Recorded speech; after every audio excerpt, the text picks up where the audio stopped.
So the monsoons have finally arrived and I'm on the much talked about Pulsar NS400, or should I say 350Z.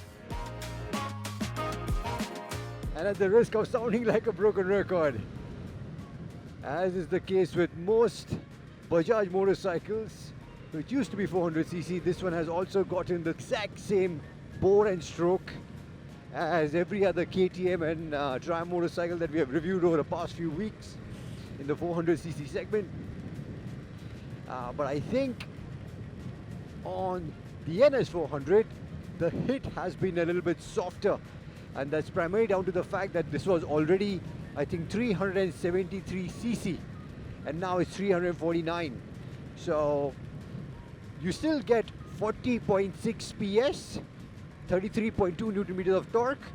So if you actually compare it to the OG NS400, this one actually makes 0.6 PS more.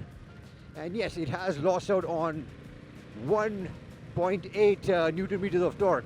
But I gotta admit, of all the motorcycles that I have ridden so far from the Bajaj stable, this one seems to be coping with this hit and cubic capacity a lot better. And one of the main reasons for that is the fact that, first and foremost, this is quite light at 176 odd kgs, and the mapping on this in terms of the throttle response definitely seems to be a lot more sprightlier compared to every other KTM or Triumph motorcycle that I have ridden. So it's just a case of probably the tuning that Bajaj has opted for this motorcycle. Yeah, look, the overtake was so easy. I mean, in terms of when it actually starts moving, I think that comes a little bit later compared to the previous bike. Obviously has lost out on the low end like every other KTM or Triumph motorcycle that we have ridden so far. But this one wakes up even later. I think it only gets going after, now 6500 RPM is where it finally gets going. So that is kind of what we have just got to expect with the drop in cubic capacity. That's why we have also purposely chosen a different route today. We're going through the city to get a real idea of how this motorcycle does in an urban kind of setup, which is exactly what this motorcycle is aimed for. But the rest of the motorcycle continues to impress. You do still get a bi-directional quick shifter as standard. You get sintered brake pads. You get all the change that we had asked for in terms of, you get stickier rubber. You get a wider section rear tire, which we saw on the next update on the NS400Z. And those things continue to shine on. The few things that this one can still do better is most definitely the rear shock on this needs a little more rebound damping because it has been tuned a little too much towards ride quality and it's quite bouncy. So especially when you start pushing the motorcycle like that, yeah, you can feel the rear tire moving around quite a bit. And the second thing, as I've been going on and on about since I first reviewed the first iteration of this motorcycle, is the fact that this one definitely needs a slightly longer wheelbase, because having a wheelbase which is almost 20 mm shorter than the wheelbase of the NS200 on a motorcycle which makes almost twice the amount of power still doesn't make sense. And of course the wider rear section tire does help to an extent, but when you really start pushing and you're at higher speeds, the motorcycle is not the most stable. I love the other aspects that Bajaj listened to and improved in terms of the braking, because the brakes on this are phenomenal. And now with good tires, even in these dreadful wet conditions, I'm feeling so much confidence from the front, which allows me to then brake as and when I want.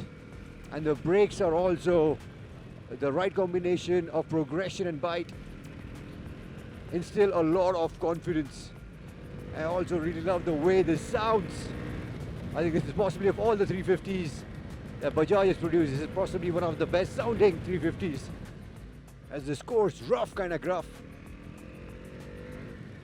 which adds to its rawness, adds to its character.